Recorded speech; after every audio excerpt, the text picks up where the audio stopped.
तव कथामृतं तप्तजीवन कविभिरीडितं कल्मषापहं श्रवणमङ्गलं श्रीमदाततं विगृह्णन्ति ये भूरिदा जना।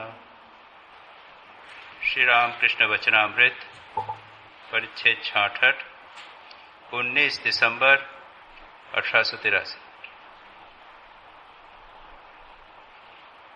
श्री रामकृष्ण दक्षिणेश्वर में हैं, बिल्व वृक्ष और पंचवटी के नीचे, और मास्टर महाशय इस श्री रामकृष्ण वचनामृत के रचयिता रिकॉर्डर, वो कुछ दिनों तक श्री रामकृष्ण के पास ही रहे, लगभग 5-6 दिन तक वहीं रह रहे हैं, और उन्होंने प्रत्येक दिन के अपने नोट्स लिखे हैं, जो बातचीत इत्यादि हुई है उसको उन्होंने रिकॉर्ड किया। हमने देखा था, हम दूसरे सेक्शन का पाठ कर रहे थे, उसमें श्री रामकृष्ण ने मणि से कहा था, कोई कोई कृष्ण लीला की आध्यात्मिक व्याख्या करते हैं, तुम्हारी क्या राय है? और मणि ने कहा था कि विभिन्न मतों के रहने में क्या हानि है, और भीष्म देव की कहानी की बात। और यहां पर जब हम थोड़ा सा देख तो लगता है कि ये असॉर्टेड, मानो कोई असॉर्टेड मिले जुले से उपदेश श्री रामकृष्ण के मिले जुले उपदेश यहाँ पर प्रस्तुत किए गए। उदाहरण के लिए भीष्म देव की कहानी, शरशैया पर देह त्याग करते समय भीष्म देव रो रहे हैं और उनसे पूछने पर उन्होंने कहा कि भगवान की लीला समझ में नहीं आई। तो यहाँ पर हम देखते हैं एक बात ये, उसके बाद फिर हनुमान की कथा की बात होगी, उसके बाद में मास्टर महाशय और भी कुछ चर्चा करेंगे। तो ये मास्टर महाशय श्री रामकृष्ण ने जो बातें कही हैं उसी को वे दोहरा रहे हैं, और कभी कभी श्री रामकृष्ण उनको प्रेरित करते थे बात करने के लिए। कभी कभी पूछते थे, अच्छा मैंने क्या कहा था बताओ। वो इसलिए कहते थे कि जिससे श्री रामकृष्ण जानते थे कि मास्टर महाशय रिकॉर्ड कर रहे हैं, तो वो ये चेक करना चाहते थे कि जो रिकॉर्डिंग हो रहा है, वो जो लिपिबद्ध कर रहे हैं, वो ठीक कर रहे हैं या नहीं। इसलिए बीच बीच में वे मास्टर महाशय को प्रोत्साहित करते थे बोलने के लिए।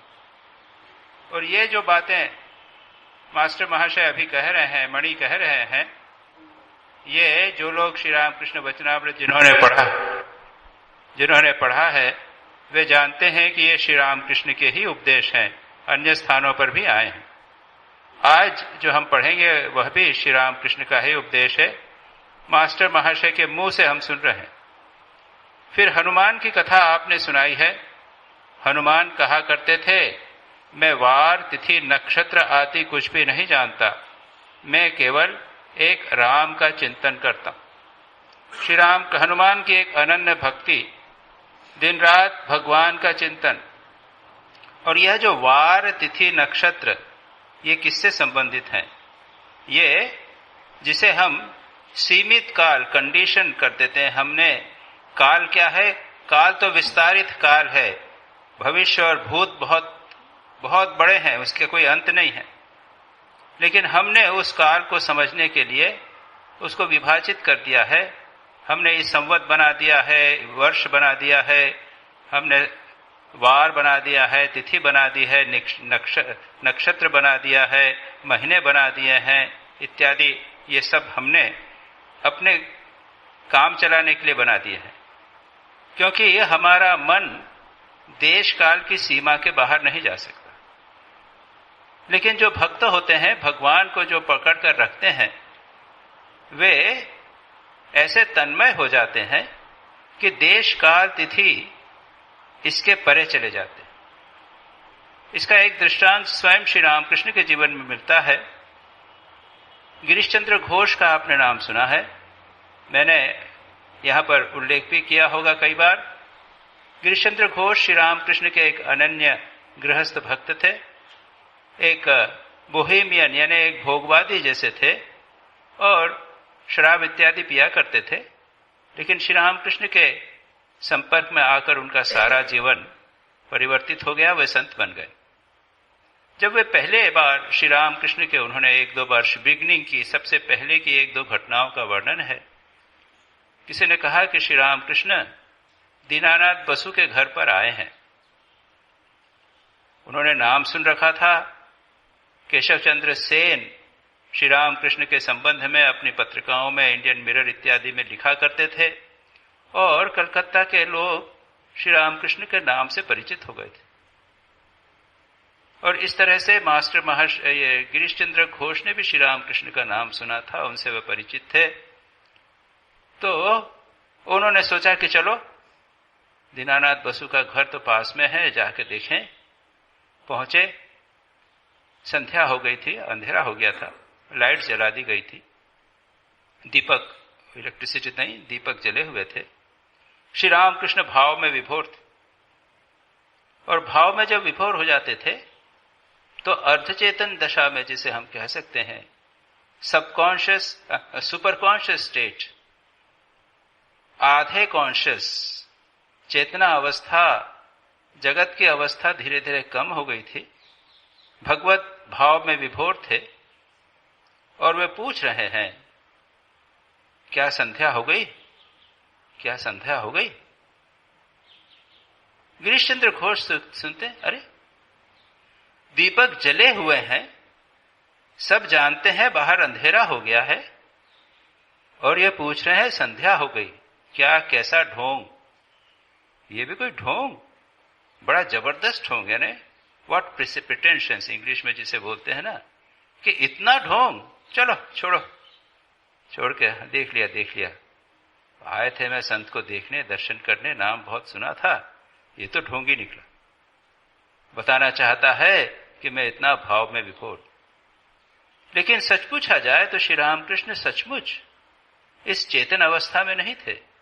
इस जागृत अवस्था में जैसा हमें जगत दिख रहा है वैसा हमें उन्हें दिख नहीं रहा था। और हनुमान जी की भी यही अवस्था थी। हनुमान जी के लिए भगवान राम ये देश काल से सीमित जो जगत है उससे अधिक सत्य थे। भगवान राम में ही उनका सारा मन लगा रहता था और इसलिए उनको ये वार, तिथि, नक्षत्र आदि इसका भान नहीं रहता था। इसका एक दूसरा अप्लाइड एस्पेक्ट जिसे हम कह सकते हैं, यह तो हमने 2 दृष्टांतों से देखा। श्री रामकृष्ण का दृष्टांत, जब वे एक अतीन्द्रिय अवस्था में है, भावावस्था में है, तब बाह्य अवस्था, जागृत अवस्था जो हम लोगों की है उससे ऊपर चले गए हैं और तो फिर उसका मन बहुत कम, 5%, 2%, 1% मन वही जागृत अवस्था में। और ऐसे में उन्होंने जो बाहर का जगत का अनुभव किया वो कैसे हमारे जगत के अनुभव के अनुसार होगा, उससे भिन्न होगा। इसीलिए उनको ये पता नहीं चलता कि ये दिन है कि रात। तो ये तो हुआ अनुभव की स्थिति। दूसरा,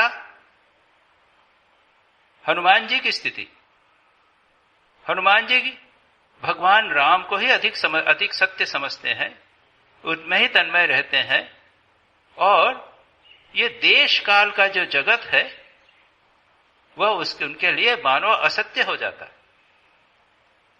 श्री रामकृष्ण भी स्वयं कहते हैं कि मैं ईश्वर को इस प्रकार देखता हूं जैसे तुम्हें देखता हूं, उससे भी स्पष्टतर रूप में। यानी बाहर का जगत जो देश काल से सीमित, देश काल और कॉजैलिटी या देश काल और कार्य कारणवाद से सीमित जगत है, उससे भी स्पष्ट मैं भगवान को देखता हूं। तो जो व्यक्ति भगवान में इस तरह तन्मय हो जाएगा उसके लिए देश काल यानी वार, तिथि, नक्षत्र से युक्त जगत और ये 3 डायमेंशनल जगत जिसे हम कहते हैं कि ऊंचाई, लंबाई और गहराई, ये 3 डायमेंशन से संबंधित जगत है, उसकी सत्ता लगभग नहीं के बराबर हो जाएगी। और इसका तीसरा परिणाम ये होगा कि जो व्यक्ति भगवान का भक्त है, ठीक ठीक भक्त है, उसके लिए ये वार, तिथि, नक्षत्र का महत्व नहीं रहता।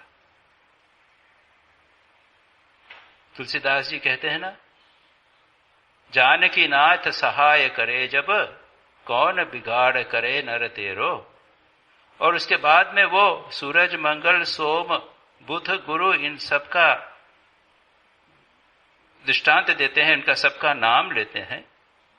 ये वार, 7 वार और इतनी तिथियां, 15 तिथियां और नक्षत्र, 11 नक्षत्र इत्यादि, जो 9 नक्षत्र इत्यादि जो सब कहे जाते हैं, वो सब के सब हम कैलकुलेट करते हैं कि भाई अभी शनिवार है तो इस समय नहीं निकलना चाहिए। या फिर बंगाल में वो लोग एक बारबेला कहते हैं। बारबेला यानी अशुभ अपने ये ऐसा टाइम जिस समय कोई भी कार्य, शुभ कार्य का प्रारंभ नहीं करना चाहिए। बार यानी वारण कर दिया, वारण बेला यानी इसको वारण कर दिया, इसका समय नहीं करना। वीरवार को दोपहर का 12 बजे से 4 बजे के पीरियड, मेरे को तो खैर मालूम नहीं, हम लोग बंगाल में हैं, हम लोग मानते भी नहीं हैं, लेकिन बंगाल में वो लोग बहुत मानते हैं। श्री रामकृष्ण बहुत मानते थे। आश्चर्य होता है, श्री रामकृष्ण ऐसे भगवान में तन्मय होने वाले व्यक्ति, लेकिन इसे मानते थे सब। वो लोग तो जितना, और इसके पीछे भाव दूसरा हो जाता है, विषयांतर हो जाएगा। वो तो श्री मां शारदा कहती थी कि वो कुछ तोड़ने नहीं आए, जो भी नियम बने हुए हैं, वार, तिथि, नक्षत्र के संबंध में जो हमारी मान्यताएं, धारणाएं हैं, उनको भी स्वीकार, सबको स्वीकार करते। तो वहां पर तो उस समय लोग कोई काम नहीं करते। दक्षिण भारत में जाइए तो राहु कालम और कौन सा दूसरा काल है,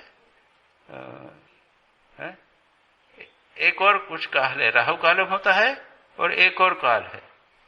प्रतिदिन किसी समय विशेष परिवर्तित होता रहता है। रविवार को है तो सुबह 8 से 9 बजे तक है, और शनिवार को है तो शाम को 4 बजे, वो बदलता रहता है। और एक सप्ताह का राहु कालम और दूसरा जो शुभ काल है, वो भी सबका वहां पर लोग वो रखते हैं, एक लेखा जोखा रखते हैं। काम करना है, शुरू करना हो तो अरे भाई राहु कालम और शुभ शुरू। मैंने एक सज्जन से उस दिन एक बार पूछा, हमारे आते थे आश्रम में, कि भाई राहु कालम और ये सब। कहने लगा, देखिए ये तो काम नहीं करने के बहाने। जिसको अगर नहीं करना हो तो कहता है कि भाई अभी तो राहु काल है, मैं नहीं करूं। तो जो हो, जो भक्त हैं उनके लिए फिर ये कंसिडरेशन नहीं। ये जितने भी नक्षत्र, ग्रह नक्षत्र इत्यादि सब जो है सहायक हो जाते। यही नहीं, अगर यह बात सोचने लगे तो भगवान का भी काम नहीं होगा। अगर आपको हॉस्पिटल में पेशेंट का ट्रीटमेंट करना है और आप ये देखोगे कि अरे ये तो राहु काल है और ये बारबेला है, तो कैसे काम चलेगा। और इसका भी दृष्टांत है, स्वामी यतीश्वरानंद जी महाराज मद्रास के सेक्रेटरी हेड थे या जो भी होंगे, बेलूर मठ आए थे। स्वामी शिवानंद जी श्री रामकृष्ण के शिष्य महापुरुष महाराज प्रेसिडेंट थे, और वो आए, बेलूर मठ में आए हैं तो कुछ दिन रहने की इच्छा है। एक दिन स्वामी शिवानंद जी से को प्रणाम करने गए। स्वामी शिवानंद जी ने पूछा कि कब जा रहे हो वापस। तो कि महाराज अभी तो ऐसा है कि कुछ कल तो उत्सव है, उसके बाद में कुछ वो नक्षत्र ग्रह ठीक नहीं है, इसलिए मैं अभी थोड़ी देर से जाऊंगा। इच्छा थी उनको कल बेलूर मठ रहने की। तो उन्होंने इस तरह की बात कही। महापुरुष महाराज शिवानंद जी वो कहते हैं, अरे तुम ठाकुर का काम कर रहे हो, ये तो गृहस्थों के लिए है, बाहर नक्षत्र वगैरह, तुम सन्यासी, तुमको क्या लेना देना? श्री रामकृष्ण के काम में अगर तुम वार तिथि नक्षत्र और शुकुन अपशुकुन लगाने चलोगे तो कुछ काम नहीं होगा। जाओ जाओ, जल्दी से टिकट करके जाओ। तो ये जो हनुमान जी ने कहा वार तिथि नक्षत्र में कुछ नहीं जानता, मैं केवल एक राम का चिंतन करता हूं, तो इसके मैंने विभिन्न पक्ष आपके समक्ष रखे। जानकी नाथ सहाय करे जब कौन बिगाड़ करे नर। जो भगवान का नित्य स्मरण करता है उसके वार तिथि नक्षत्र से क्या लेना देना? वे जितने भी हैं वो अगर बिगाड़ने वाले हैं तो भी वो सहायक हो जाते हैं। जो विपत्ति आने वाली है वो विपत्ति भी संपत्ति में परिवर्तित हो जाती है।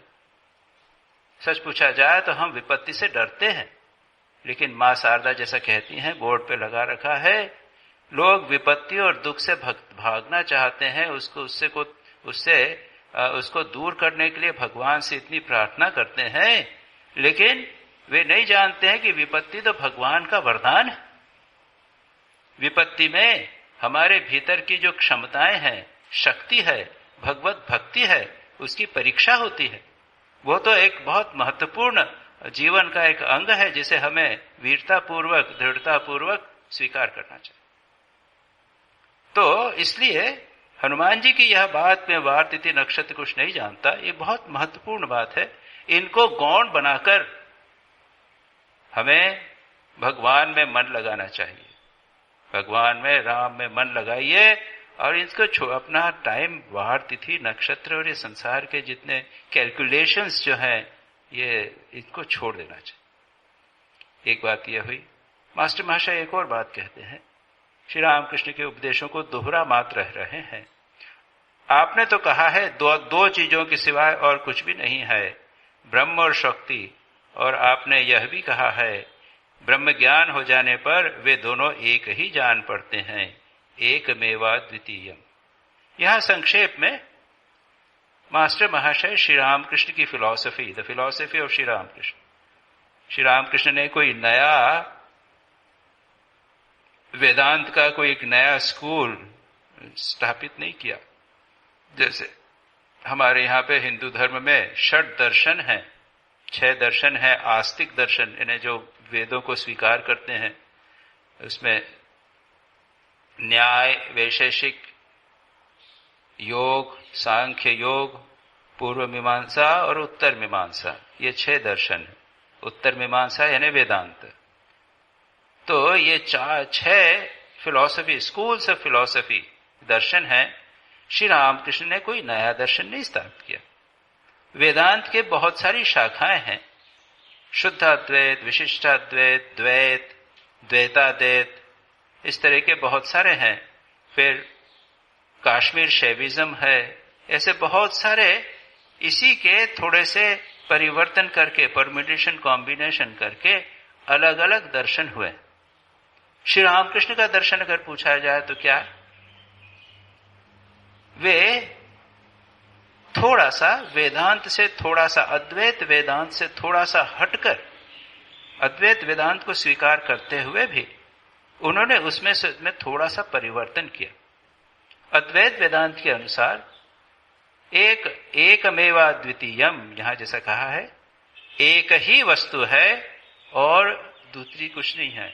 अद्वितीयम, यदि अब एक कहेंगे, एकम, एक कहा जाए तो दूसरा कुछ होना चाहिए, इसीलिए तो एक कहा गया, ये समस्या उठती है।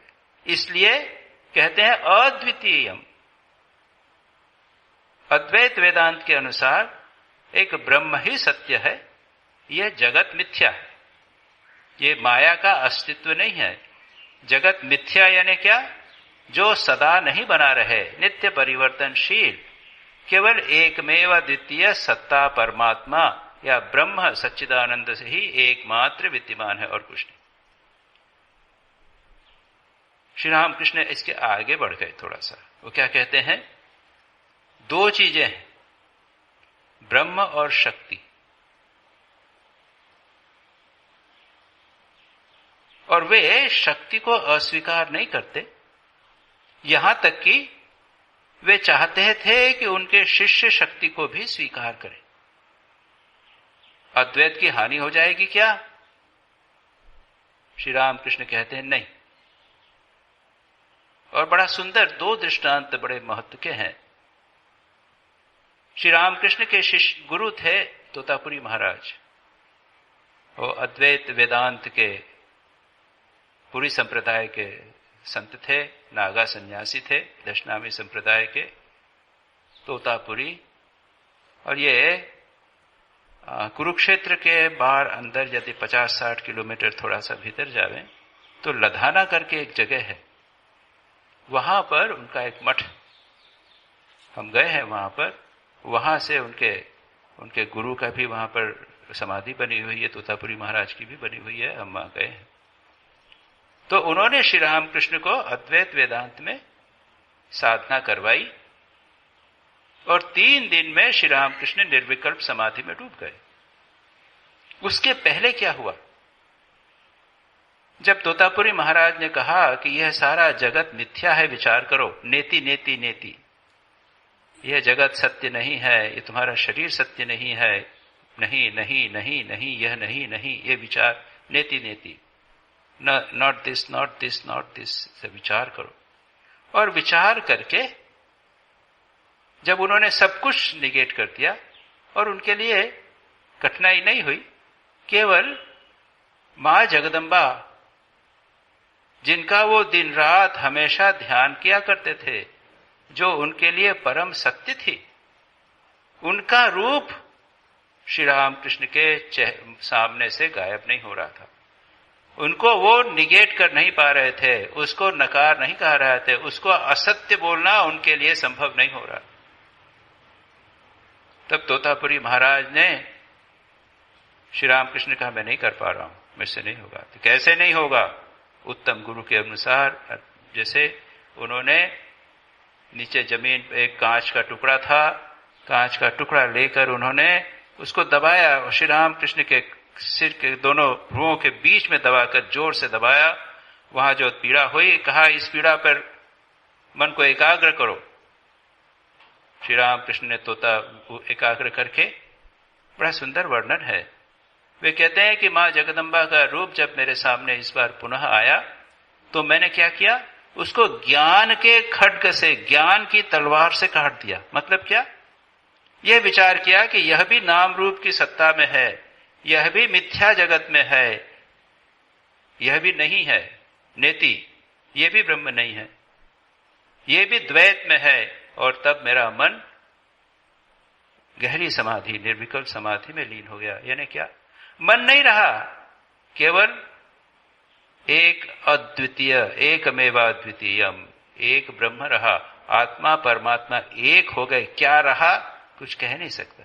श्री रामकृष्ण कहते हैं कि उसका वर्णन नहीं किया जा सकता, क्योंकि वो तो मन के परे की स्थिति। तो यहां पे क्या हुआ? यहां पर जिसे श्री रामकृष्ण मां जगदम्बा कहते थे, उसके भी वे परे चल गए। और मास्टर महाशय उसी बात को कहते हैं, ज्ञान होने पर वे दोनों एक ही जान पड़ते हैं। कौन से? ब्रह्म और शक्ति एक ही रहता है, एकमेवा द्वितीय। लेकिन पुनः जब श्री रामकृष्ण इस नाम रूपात्मक जगत में आ गए, तब क्या किया? वही मां मां मां मां मां मां करने लगे। और तोतापुरी महाराज को आश्चर्य हुआ कि अरे, अद्वैत वेदांत में प्रतिष्ठित हो गया है, निर्विकल्प समाधि में डूब गया, हर ये मामा करता है। उन्होंने कहा, अरे क्या रोटी थेपता है? इधर रोटी बनाते हैं ना, ऐसे हाथ में रोटी बनाते हैं, या तो बेल के बनाए या हाथ में। अरे क्या रोटी थेपता है? कहते हैं, साला मैं मां का नाम करता हूं तो बोलता है रोटी थेपता है। उनको यह आश्चर्य होता है कि निर्विकल्प समाधि में एकमेवा द्वितीयम का अनुभव करने वाला व्यक्ति भी ऐसा करेगा। लेकिन हुआ क्या? तोतापुरी महाराज जो एक स्थान पर 3 दिन से अधिक नहीं रहते थे, पुरातन साधुओं का, परिव्राजक साधुओं का नियम है कि नगर में 3 दिन और गांव में 1 दिन से अधिक नहीं रहे। क्यों? अधिक दिन रहने से बंधन होता है, आसक्ति होती, इसलिए वे लोग घूमते रहते हैं, परिव्राजक सन्यासी। तोतापुरी महाराज ऐसा ही करते थे, लेकिन श्री रामकृष्ण के सानिध्य में उन्हें आनंद मिलता था, बड़ा अच्छा लगता था। 9 महीने रह गए, श्री रामकृष्ण से तपस्या करवाई, साधना करवाई, सिद्धि हो गई, फिर चले जाना चाहिए था। श्री रामकृष्ण से मिलने आते, उनको रोज कहने आते, आज मैं बोल के और विदा ले लूंगा। आते, अपने भक्त अपने शिष्य के साथ बैठते, बातचीत में तन्मय हो जाते, भूल जाते। अरे भूल क्या जाते, उनका मन ही बोलने को होता नहीं। भूल जाते, उसके बाद में निकल जाते। 1 दिन 2 दिन फिर बात तो की नहीं। बात करने जाते, लेकिन श्री रामकृष्ण का संग, सत्संग, समझ लीजिए कितने उच्च कोटि के दोनों संत, भूल जाते। बंगाल का पानी, यहाँ के पंजाब के, वहां बंगाल का पानी, पंजाब का शरीर, वो धीरे धीरे पेट में, उनको पेट खराब होने लगा, वो सहन नहीं हुआ। मैं जानता हूं कलकत्ता में रहना इतना आसान नहीं है, और एक ह्यूमिड क्लाइमेट भी होती है। यहाँ की तो अपनी सूखा है, अच्छा है, पंजाब की बात ही दूसरी। स्वामी विवेकानंद स्वयं कहते थे कि बंगाली भातुड़े शरीर से वेदांत नहीं। भातुड़े यानी जो शरीर भात चावल खा के, जो शरीर बंगाल का शरीर है, वो चावल का शरीर खाने वाला से, उन लोगों से वेदांत नहीं होता। तो ये पंजाबी जो गेहूं खा के, दूध और गेहूं खाने वाला जो शरीर है, अच्छा पक्का शरीर, वो वेदांत के लिए ठीक है। वहां नो कॉम्प्रोमाइज, तेज होना चाहिए। वहां भक्ति करना हो तो उसके लिए ठीक है, कोमल कोमल भाव, और बंगाल में ठीक है। तोतापुरी महाराज का शरीर धीरे धीरे बीमार होने लगा, कभी डायरिया हो जाए, कभी कुछ हो जावे, उपेक्षा करते रहे। एक दिन रात को पेट में जोर से दर्द हुआ, नींद नहीं आवे। अरे ये शरीर ही सब अनर्थ का जड़ है, इस शरीर को ही त्याग कर देना पड़ता। देखिए, ये तोतापुरी महाराज ये कोई ऑर्डिनरी असाधारण संत नहीं थे। अद्वैत वेदांत में प्रतिष्ठित, जगत मिथ्या है, शरीर मिथ्या, इसमें प्रतिष्ठित, देहात्म बोध से पूरी तरह उठे हुए, उन्होंने कहा शरीर को त्याग कर देंगे, गंगा में विसर्जन कर देंगे। गंगा में चले डूबने के लिए। आश्चर्य की बात है कि गंगा में जो डूबने के लिए गए, इस किनारे से उधर किनारे निकल गए, कहीं डूबने जितना पानी नहीं मिला। आप कलकत्ता की गंगा जाकर देखिए, ये ऐसी यहां की जो छोटी मोटी नदियां घग्घर वगैरह नहीं है, याद रखिए। बहुत चौड़ा पहाड़ है और उसमें स्टीमर चलते हैं, गहरी 20, 25, 30 फीट गहरी तो होगी सब जगह। और उस समय क्या हुआ, इधर से उधर निकल गए, डूबने को पानी नहीं मिला। वापस उधर से आ गए तो भी डूबने को पानी नहीं मिला।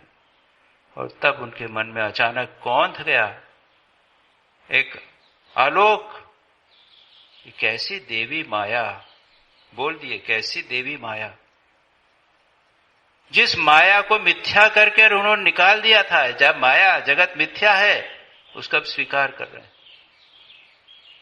तब श्री रामकृष्ण ने दूसरे दिन देखा, शांत बैठे हुए हैं। कुछ लोग तो कहते हैं वो भी मामा कर रहे थे, मजाक करते हैं, कुछ भी करते हैं। श्री रामकृष्ण ने कहा क्या बात है, आज तुम कितनी बड़ी रोटी थेप रहे हो। कहा भाई तुम्हारी मां को मानना पड़ेगा। श्री रामकृष्ण यही चाहते थे। श्री रामकृष्ण की मानो ये लीला थी। वे चाहते थे कि आप जब तक देश काल पात्र की सीमा में हो, तब तक शक्ति को स्वीकार करो। शक्ति के दायरे के बिना आप नहीं जा सकते। मरना चाहो तो भी नहीं मर सकते। आपकी इच्छा नहीं, एक इच्छामयी है, वो सबको चला रही है। निर्विकल्प समाधि में आप कितनी देर रह सकते हो? अद्वैत वेदांत के भाव में कितनी बार कितने समय रह सकते हो? खाना पीना उठना बैठना सब तो देशकाल पात्र के स्थान की सीमा में ही होगा। आपको शक्ति को स्वीकार करना पड़ेगा। और तब गुरु शिष्य दोनों इस बार शिष्य है, गुरु हो गए, और गुरु शिष्य हो गए। उनको लेकर जगदंगा में मंदिर में गए। तोतापुरी ने कहा कि भाई मेरा इंट्रोडक्शन करा दो, परिचय करा दो तुम्हारी मां से। गए, वहां पर श्री राम कृष्ण बैठे, भजन वजन गाया, इत्यादि इत्यादि। और स्वामी विवेकानंद भी मां को नहीं मानते थे। युवक जब थे तो कहते थे कि ये मां जो है आपकी, ये तो मन की भूल है, ये पत्थर की मूर्ति है। आप कहते हैं मां के दर्शन वर्शन, ये सब दिमाग की बातें हैं और कुछ नहीं, मैं नहीं मानता। लेकिन जिस दिन श्री राम कृष्ण, मां शारदा और मां को श्री राम स्वामी विवेकानंद ने माना, जब उनकी आर्थिक अवस्था बहुत खराब हो गई, वो श्री राम कृष्ण के पास आए।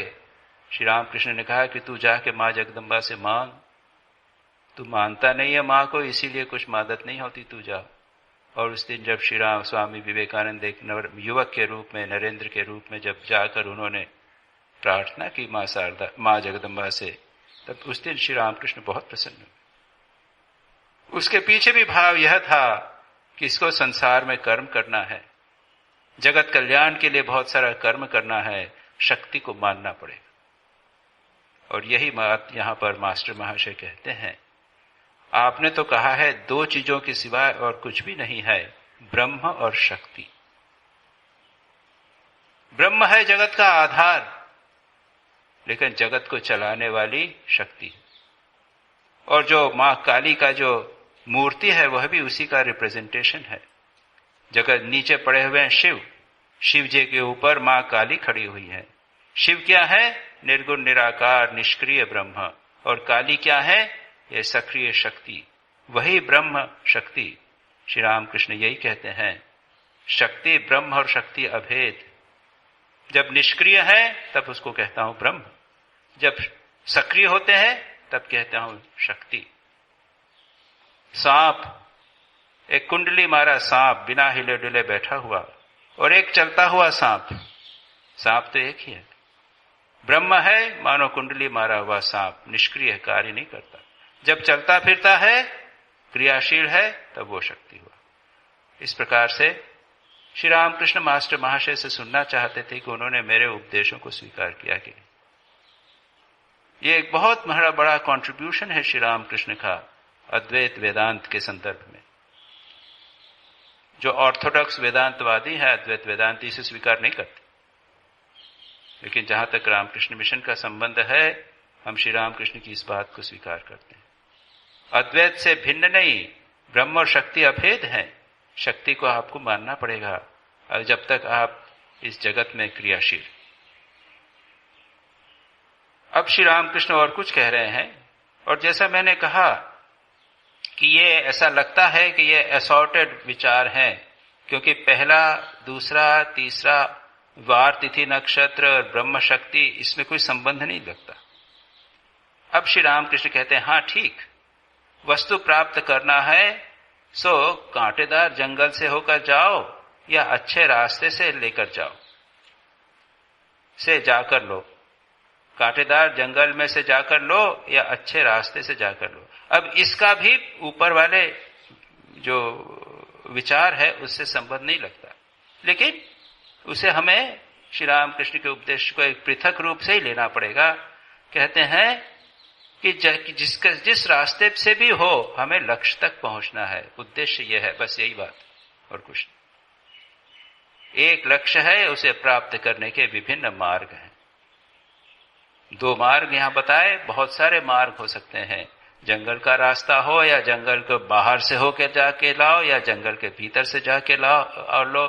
कठिन मार्ग से जाओ, आसान मार्ग से जाओ, फास्ट मार्ग से, शॉर्टकट से जाओ, या लंबे रास्ते से जाओ, वस्तु को प्राप्त करना है। अनेकानेक मत अवश्य है।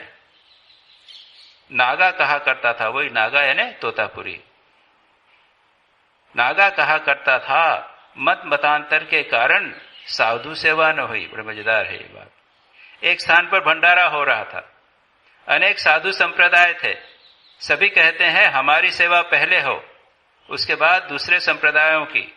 कुछ भी निश्चित न हो सका, अंत में सभी चले गए और वेश्याओं को खिलाया गया।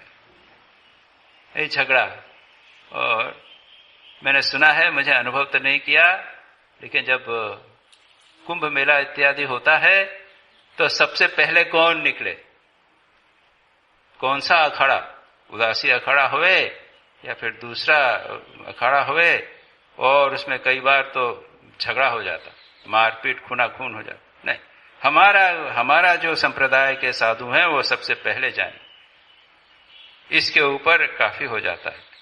तो ये एक अनेकानेक मत हैं अवश्य, लेकिन मत के लिए झगड़ना नहीं, ये मुख्य बात है। श्री रामकृष्ण ने अभी कहा ना, कांटेदार जंगल से जाओगे या अच्छे रास्ते से जाओ। अब यह कहें कि हमारा ही रास्ता ठीक है, तुम्हारा रास्ता गलत है, हमारा रास्ता श्रेष्ठ है, तुम्हारा रास्ता श्रेष्ठ नहीं है, तो फिर झगड़ा होगा ही। और झगड़ा होने पर, जिसे हम कहते हैं ना, ऐसी हास्यास्पद स्थिति हो जाती है जो यहां पर कहा गया। यानी बुद्धिमान, समझदार, संत, त्यागी, तपस्वी इस प्रकार की परिस्थिति बना देते हैं कि लोगों को हंसी का कारण बन जाते। ऐसा नहीं होना चाहिए। एक मेल मिलाप करके थोड़ा समझ के रहना, ये बात यहां पर बताते हैं। मणि कहते हैं तोतापुरी महान व्यक्ति थे, मैंने जैसा अभी कहा। जो श्री रामकृष्ण जैसे महापुरुष का गुरु हो सकता है, वो सामान्य व्यक्ति नहीं होगा। वो स्वयं ब्रह्मज्ञानी थे, कठोर तपस्या करके ब्रह्म ज्ञान प्राप्त हुआ था। हाँ, ये अवश्य है कि उनके गुरु शिष्य जो है वो उनसे आगे निकल गए। जो तोतापुरी स्वयं कहते हैं कि जिस ज्ञान को प्राप्त करने में मुझे 40 वर्ष लगे, वो श्री रामकृष्ण ने 3 दिन में प्राप्त कर लिया। और उसके बाद श्री रामकृष्ण निर्विकल्प समाधि में कई महीने तक डूबे रहे थे। तोतापुरी महाराज में इतनी स्थिति तो नहीं हुई। फिर भी यह तो मानना पड़ेगा कि कोई एक सामान्य व्यक्ति नहीं थे, असाधारण व्यक्ति अवश्य थे। कहा है तोतापुरी महान व्यक्ति थे। श्री रामकृष्ण कहते हैं, हाजरा कहते हैं मामूली नहीं भाई, वाद विवाद से कोई काम नहीं। सभी कहते हैं मेरी घड़ी ठीक चल रही है। श्री रामकृष्ण का एक बड़ा रोचक दृष्टांत है। सभी कहते हैं मेरी घड़ी ठीक चल रही है। अब आप मिला लीजिए सबकी घड़ी, जितने लोग हैं सबकी घड़ी मिला लीजिए, आप देखेंगे कि 5 second, 10 second, 15 second, 20 second, 5 minute, 2 minute, 3 minute, सब में अंतर होगा। और सब कहते हैं मेरी घड़ी ठीक चल रही। क्या श्री रामकृष्ण ये भी कहते हैं सूर्य से मिला लेना चाहिए, या फिर एक स्पेसिफिक ले लिया। यहां तक कि आप देखेंगे कि रेलवे स्टेशन पे वो लोग ट्रेन का टाइम कर लेते हैं, एग्जैक्ट मिलाने का प्रयत्न करते हैं, लेकिन दिल्ली स्टेशन और चंडीगढ़ स्टेशन में कुछ तो अंतर होगा। आधा मिनट का, 15-20 सेकंड का तो अंतर होगा ही। काम में चलता है, 1-2 मिनट से काम फर्क नहीं पड़ता है, लेकिन बात तो ठीक है, सबकी सब समझते हैं कि मेरी घड़ी ठीक चल रही है। लेकिन मिलाना हो तो एक कोई ना कोई रेफरेंस तो लेना पड़ेगा। या तो ऑल इंडिया रेडियो को लीजिए, जब न्यूज आती है, पता नहीं पहले नहीं, हमारे जमाने में तो हुआ करता था कि जब 9 बजे के या कोच में 9 आती थी तो पीप पीप पीप होता था। अभी होती कि नहीं मालूम, होता है आजकल, हाँ, beep beep beep beep beep, तब वो एग्जैक्ट 9 बजता था। या फिर आप टेलीफोन से कभी कभी पता चलता है कि एग्जैक्ट टाइम क्या है, कुछ देते हैं, लेकिन उसमें भी अंतर संभव है। कोई एक रेफरेंस होना चाहिए। श्री रामकृष्ण कहते हैं कि अपने मत को, जो व्यक्ति भगवान के साथ मिल जावे उसका ही मत ठीक है। देखो, नारायण शास्त्री को प्रबल वैराग्य हुआ था। उतना बड़ा पंडित स्त्री को छोड़कर लापता हो गया। मन से कामनी कांचन का पूर्ण त्याग करने से तब योग सिद्ध होता है। किसी किसी में योगी के लक्षण दिखते हैं। अब यहां भी हम देखते हैं कि यह जितना पोर्शन हम पढ़ रहे हैं उसमें आसपास कोई संदर्भ बिल्कुल ठीक से मिले हुए हैं ऐसा नहीं लग रहा है। अब नारायण शास्त्री और ऊपर वाद विवाद की बात, इसमें तो कोई मिलता जुलता नहीं, उसमें कुछ लग नहीं रहा है। नारायण शास्त्री श्री रामकृष्ण के पास आते थे, बहुत बड़े पंडित थे, साधक थे, उतना बड़ा पंडित स्त्री को छोड़कर लापता होया। मन से कामिनी कांचन का पूर्ण त्याग करने से तब सिद्ध होता है, योग सिद्ध होता है। किसी किसी में लोगी के लक्षण दिखते हैं। ऑफ कोर्स ये कामनी कांचन त्याग की बात श्री रामकृष्ण बार बार कहते हैं। भोग की त्याग, काम कांचन, सांसारिक विषय भोग की त्याग और संग्रह की वृत्ति, ये जब तक रहेगी तब तक भगवान में मन नहीं लग सकता। जहां काम तहां नहीं राम, जहां राम तहां नहीं काम, दोनों एक साथ नहीं हो सकते, तुलसीदास जी कह सकते। तो ये बात सर्वत्र सभी संतों ने कही है, निर्विवाद रूप से याद रखिए। चाहे ईसाई धर्म ले लीजिए, इस्लाम ले लीजिए, सर्वत्र यह बात कही गई है, काम कांचन हो और भगवान से मन लगे, यह असंभव, हो नहीं सकता। श्री रामकृष्ण उसी को कहते हैं और दृष्टांत देते हैं। प्रबल वैराग्य होने पर उन्होंने सब कुछ छोड़ दिया, स्त्री को छोड़ा, कांचन कितना था पता नहीं, लेकिन अपनी पंडिताई को छोड़ा, अपने पंडित्व का यश छोड़ा। शंकराचार्य कहते हैं कि जो सन्यासी होता है वो भी कुछ वासनाओं में फंस जाता है, कुछ ऐषणाओं में फंस जाता है। उसने कामनी कांचन का तो त्याग करके सन्यास ले लिया, लेकिन लोकेशना, अपने नाम यश की इच्छा, मैं बड़ा सन्यासी हूं इत्यादि, विद्वान हूं, लोग मेरी पूजा करें, ये भाव आ जाता है। दूसरा कहते हैं शास्त्रेशना, बहुत सारी पुस्तकें पढ़ने की इच्छा। वेदांत तो सारा वेदांत पढ़ेंगे, शंकराचार्य को पढ़ेंगे, मधुसूदन सरस्वती को पढ़ेंगे, विद्यारण्य मुनि को पढ़ेंगे, जितने अद्वैत वेदांत को पढ़ेंगे, विशिष्ट अद्वैत पढ़ेंगे। शास्त्रेशना, शास्त्र ज्ञान प्राप्त करने की इच्छा। और तीसरा है शरीरेशना, देह के ऊपर अधिक आसक्ति आ जाती। सब कुछ छोड़ दिया, कामनी कांचन छोड़ दिया, पैसा नहीं छूते, नारी से दूर रहते हैं, लेकिन शास्त्र करना, प्रवचन देना, ये सब चालू हो जाता है। नारायण पंडित ने, पंडित थे, इतना बड़ा पंडित श्री रामकृष्ण ने दिया, अपनी पंडिताई को छोड़ दिया। बहुत बड़ा त्याग, याद रखिए। कोई व्यक्ति बहुत बड़ा पंडित हो लेकिन वो सब कुछ छोड़ देवे, नाम यश नहीं चाहता, लेक्चर नहीं देना चाहता, किताबें नहीं, किताबें छोड़ दिया, बहुत बड़ी बात। ये सूक्ष्म वासनाएं हैं। और जो लोग साधक हैं, जब आगे बढ़ते हैं, ये स्थूल काम कांचन को जब त्याग करके आगे बढ़ते हैं, तो ऐसी बहुत सारी वासनाएं आती। पांडित्य का एक रस होता है, अच्छे अच्छे ग्रंथ पढ़ना, इंटेलेक्चुअल बौद्धिक आनंद प्राप्त करना। मैंने संभवतः पता नहीं, यहां नहीं कहा, दूसरी जगह कहीं कहा है। स्वामी शिवानंद जी ने स्वामी भास्करेश्वरानंद जी को कहा था, पिछली बार कहा था कि मैंने यहां बात नहीं। स्वामी भास्करेश्वरानंद जी का नाम आप लोग जो यहां के पुराने भक्त हैं वो जानते होंगे। स्वामी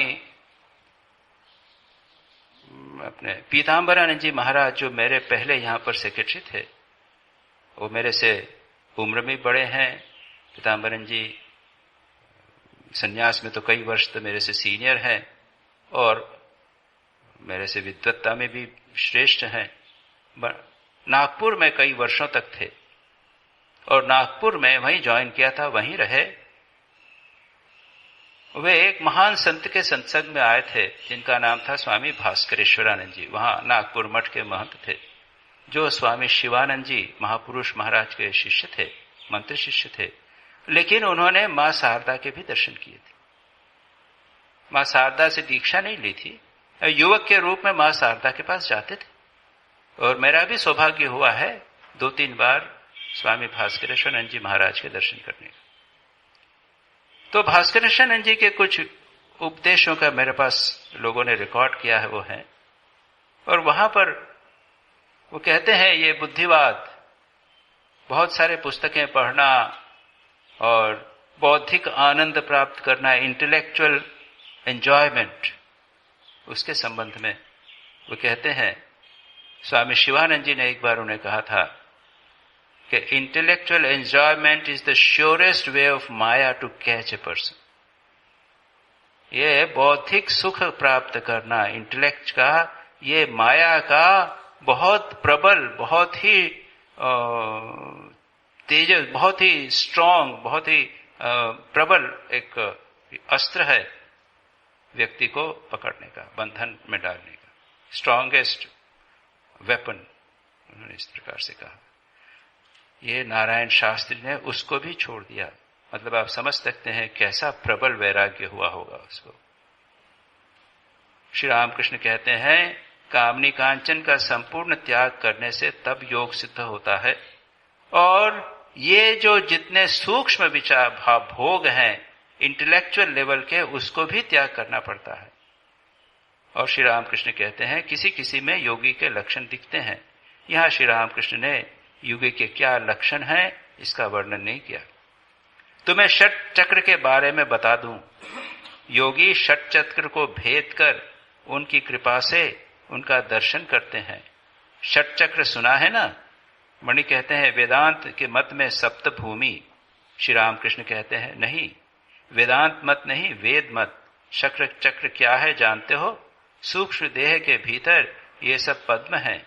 योगी गण उन्हें देख सकते हैं जैसे मोम के बने वृक्ष के फल पत्ते। मणि कहते हैं जी हां, योगी गण देख सकते हैं। एक पुस्तक में लिखा है एक प्रकार की कांच होती है जिसके भीतर से देखने पर बहुत छोटी चीजें भी बड़ी दिखाई दे पड़ती हैं।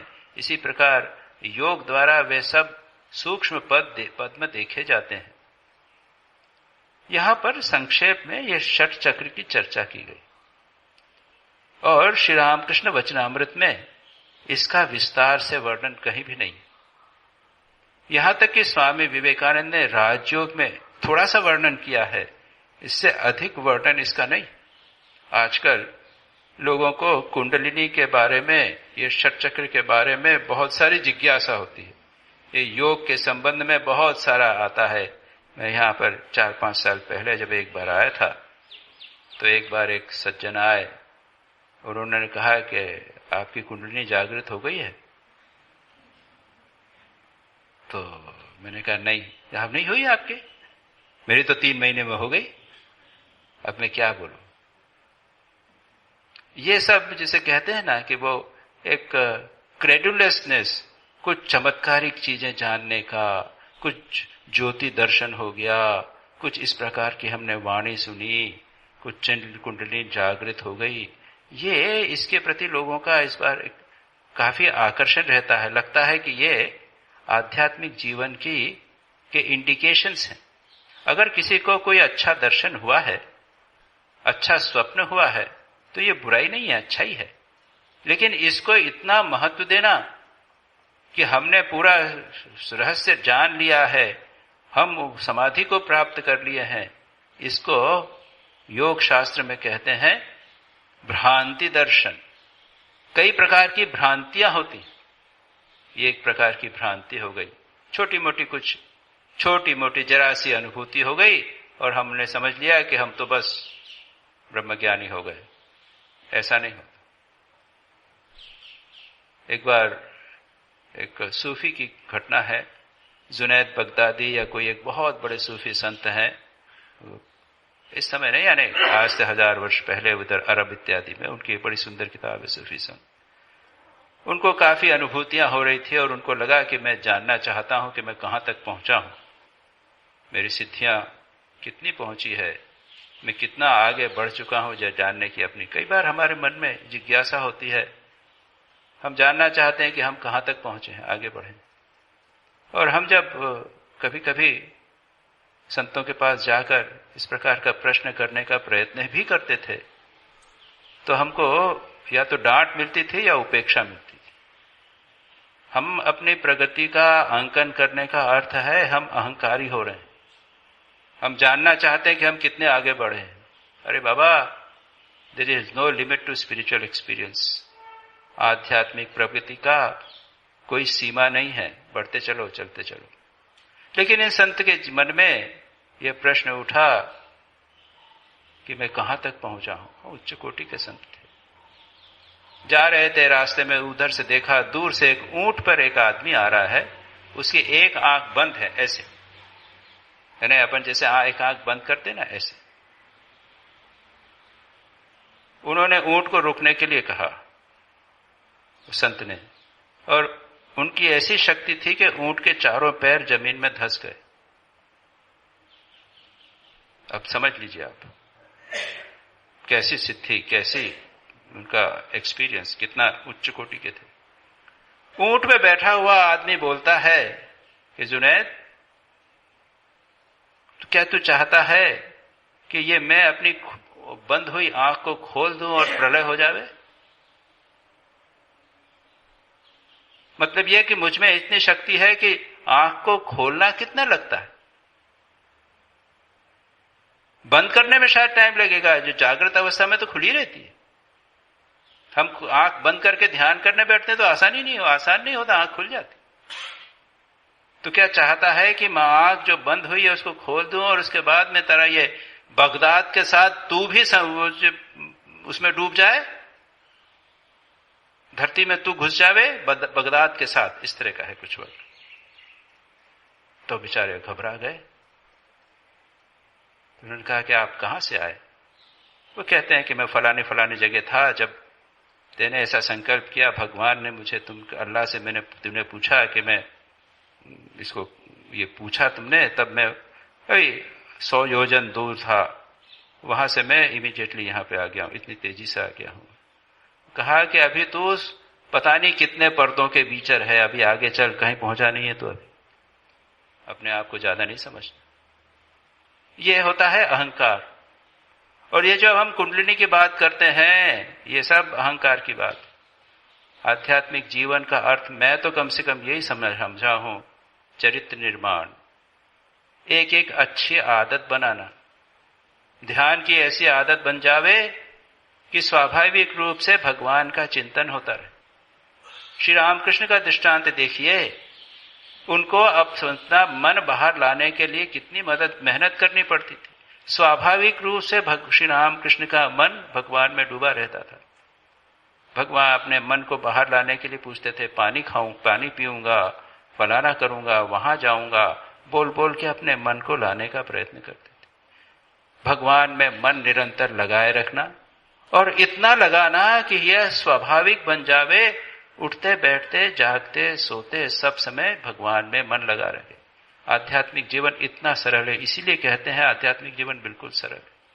इसीलिए आप देखेंगे कि ये कुंडलिनी और षट चक्र इत्यादि का, आप चाहे तो मैं बता सकता हूं कौन से 6 चक्र हैं। यहाँ पे मूलाधार है, स्वाधिष्ठान इत्यादि सब है।